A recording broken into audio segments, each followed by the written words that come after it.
তারিখ, তারপরও প্রভিশন থাকছে যে সাক্ষ্য প্রমাণ লোপাট বা অন্যান্য ক্ষেত্রে, তাই তো? সব পক্ষের উকিলও আছেন, সব পক্ষ থেকে যা অবজেকশন দেওয়া আছে তারাও সেটা দেবেন, ফার্দার দাবিও দেবেন, আরো ফার্দার যাওয়া যায়। এটা তো শেষ দেখতে হবে। আজকে একদিনেই হ্যাঁ চন্দা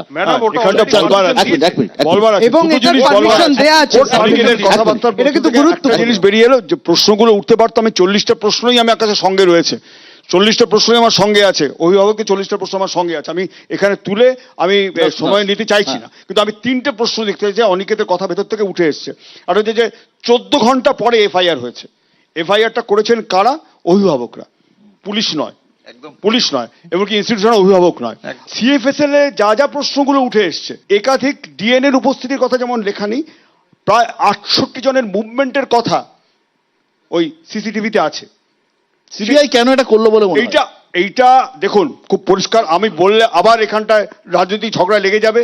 আমি এইরকম শোকাবহ পরিস্থিতি আমি সেটা চাইছি না, কিন্তু খুব স্বাভাবিক। আপনি কি বুঝতে পারছেন যে আড়ালের ব্যাপারটা আমরা দুটো পক্ষ থেকেই দেখতে পাচ্ছি? শিয়ালদা কোর্ট হিয়ারিং করছে, 54 জন উইটনেসের সাক্ষ্য রয়েছেন। কেউ যদি বাদ পড়ে থাকে, নিশ্চয়ই একটা জায়গা ছিল বলার জন্য যে আমিও কিছু বলতে চাই। আমরা তো এই উত্তরগুলো দিতে পারবো না, এগুলো তো শিয়ালদা কোর্টে হিয়ারিং হচ্ছে। আপনারা কার উপর ভরসা রাখবেন ঠিক বোঝা যাচ্ছে না। মানে আমার মতো বললে পরে আমি তার উপর ভরসা রাখবো, আর আমি যেরকম ভাবছিলাম তার মতন মমতা বন্দ্যোপাধ্যায়ের বিরুদ্ধে বললে আমি খুশি। সুমন, যেটা ওনারা বলছে, অভিযোগ করছেন যে সেটিং, যা দিল্লি এবং কলকাতার সেটিং, কিন্তু কোথাও তো তোর কথার উপর ভিত্তি করে যদি বলি, কোথাও তো আমাদের একটা বিশ্বাস করতে হবে।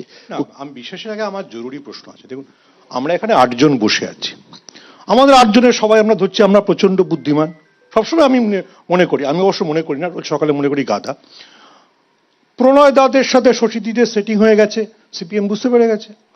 তো সুপ্রিম কোর্টের যিনি প্রধান বিচারপতি, তিনি ওই 40টা প্রশ্ন ধরবেন না? সিবিআই এর ওই অফিসারটি, মানে আমি সত্যজিৎ তাকে পূর্ণ সম্মান দিয়ে বলছি যে সিবিআই এই অফিসারটা এতই মূর্খ অথবা পাগল, চাকরি জীবন যে না হয় ধরে নেওয়া গেল প্রণয় দার আরো 10 বছর ক্ষমতায় আছে, তো তারপরে সে তার জন্য এরকম একটা রেখে দেবে জীবনে ফাইলে?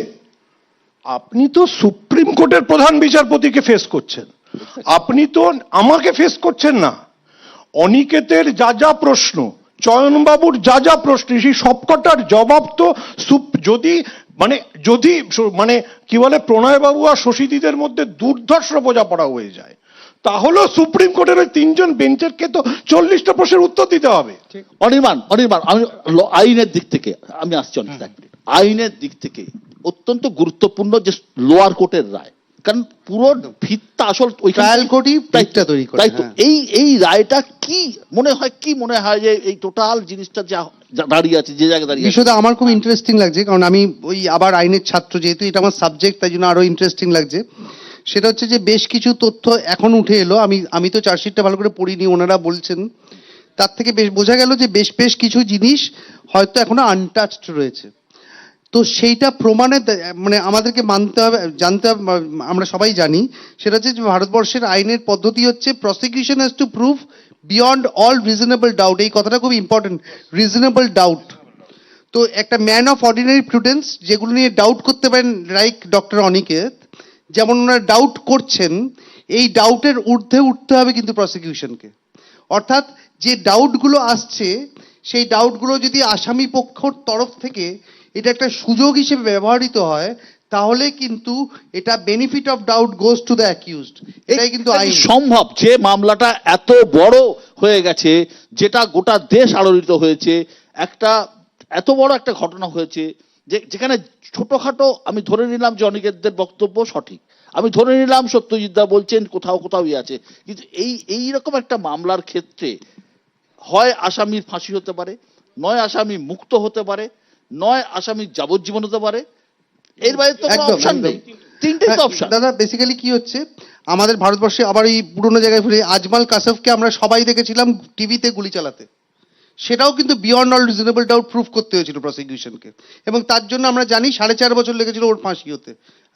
যে দেশের সবথেকে বড় শত্রু সেদিন আমরা নিজের চোখে আমরা দেখেছি যে টিভি ক্যামেরা, ভারতের ব্যবস্থা আইন ব্যবস্থা এরকম। হ্যাঁ, এবার তাই জন্য এই রিজন এই কথাটা এখানে জাস্ট যুক্ত করে দিই, আমরা এটাও দেখেছি বিলকিস বানুকে যারা ধর্ষণ করেছে অভিযুক্ত, তাদেরকে অভিযোগ মালা পরিয়ে- নয়, মালা পরিয়ে তাদেরকে সম্বোধন করা গুজরাটের সরকার মালা পরিয়ে ছেড়ে দিল সম্বোধন দেওয়া হয়েছে। সংস্কারী বলে। এরা সংস্কারী, এরা সংস্কারী, হ্যাঁ, সুতরাং তাহলে এই জন্য রাজনীতিটা যখন আমাদের আনছেন, এর অপরাজিতা যখন আইনে রাজনীতিটা আনছেন, মৃত্যুদণ্ড শেখ শাহজাহানকে- এবং যাবজ্জীবন শেখ শাহজাহানকে যাবজ্জীবন তাদের ছিল, বিধানসভার ভিতরে কেন তারা বেরিয়ে গেল? মুখ্যমন্ত্রী বলছেন টার্গেট বিলকিস করা হয়েছে। বানুর শেখ ধর্ষণকারীদের শাহজাহানকে ছেড়ে দিয়ে মুখ্যমন্ত্রী মালা বলছেন লাড্ডু টার্গেট করা খাইয়েছে হয়েছে। কে? বিজেপি। আপনি শেখ শাহজাহান প্রসঙ্গ যার বলুন, জন্য আপনি ভাবতে বিধানসভায় হয়। ছিলেন, আচ্ছা, এক মুখ্যমন্ত্রী মিনিট, বলছেন আমি টার্গেট শেষ করা কথা হয়েছে। বলে শেষ করি। তাকে অ্যারেস্ট করেছেন এই আপনার যে পুলিশ। দাদা আপনি অভিযোগের আমি না, না, অভিযুক্ত মুখ্যমন্ত্রী কথা বলছেন বলছি। টার্গেট করা হচ্ছে। গুজরাটের অভিযুক্ত মুখ্যমন্ত্রী বলছে টার্গেট করা হচ্ছে, একদম। তাকে আপনার তফাৎ পুলিশ অ্যারেস্ট আছে। করছে। তাহলে কি মুখ্যমন্ত্রী ঠিক হ্যাঁ, বলছেন? এটা বলছিলাম আর কি। কে ডিপেন্ড করে? এই যে আইনের প্রশ্নটা, এই যে উনি ডক্টর অনিকের যে প্রশ্নগুলো করছেন, সেই প্রশ্নটা আদালত কতটা, যদি এই প্রশ্নগুলো আদালতে হয়ে থাকে ওনাদের পক্ষ থেকে, যেটা দাদা বলছিলেন, তাহলে এই প্রশ্নগুলো কতটা গুরুত্ব দিয়ে আদালত দেখবেন এবং সেটা আদৌ রিজনেবল ডাউট হিসেবে দেখবেন কিনা, that is the point of law. আমার মনে হচ্ছে ওই জায়গাটা ইন্টারেস্ট আছে আমার।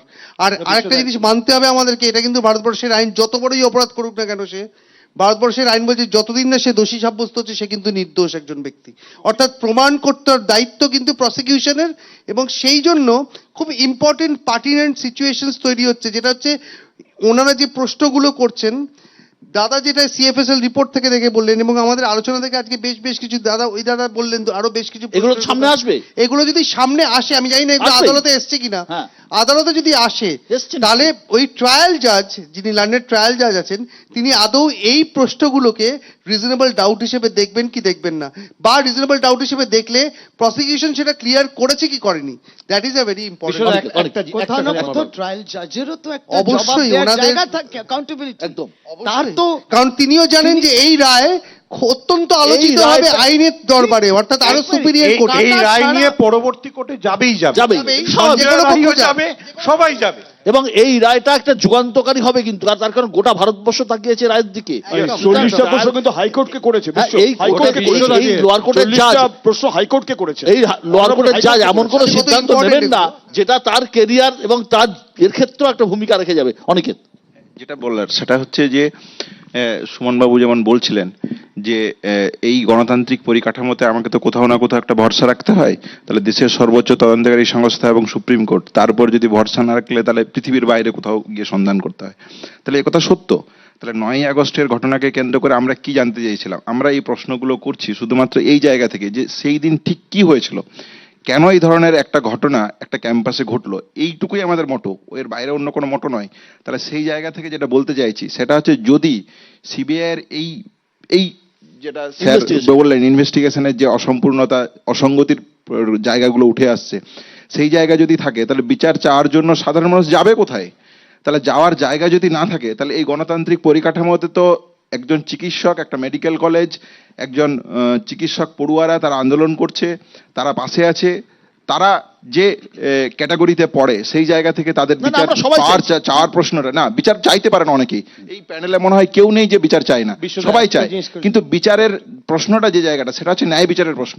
তাহলে ন্যায় বিচারের প্রশ্নের ক্ষেত্রে আমাকে তো যে জায়গাটা আমরা বারবার বলছি যে আপনি পরিষ্কারভাবে বলুন, এক না একাধিক মোটিভ কি ছিল আপনি বলুন। এভিডেন্ট ডিস্ট্রাকশন ইনভেস্টিগেশন হাসাব যদি হয়ে থাকে তাহলে কাকে আটকানোর জন্য হয়েছে, কেন হয়েছে? আপনি 90 দিন অতিবাহিত হয়েছে, আপনি সাপ্লিমেন্টারি চার্জশিট দিলেন না, 90 দিন আমি ছেড়েই দিলাম, 150 দিনের ওই 5-7 দিন কম বেশি যেটা যে সময় সিবিআই এসেছে সেই জায়গাটাকে যদি ধরি, তাহলে এই যে জায়গাগুলো, এই সম্পূর্ণ জায়গাটাকে তো আমাদের পেতে হবে। যদি আমরা না পাই তাহলে আমরা কিভাবে ভরসা রাখতে পারি, কিভাবে আস্থা রাখতে ঠিক পারি? ঠিক।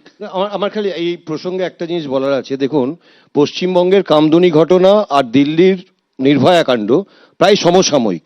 আজকে দেখুন, দিল্লিতে সিবিআই তদন্ত করেছিল, আমাদের গভর্নমেন্ট ছিল না, ইউপিএ 2 ছিল, কিন্তু দিল্লিতে নির্ভয়া কাণ্ডে যারা দোষী তাদের ফাঁসি হয়ে গেছে, নতুন আইন আনতে হয়েছে যেহেতু একজন নাবালক ছিল।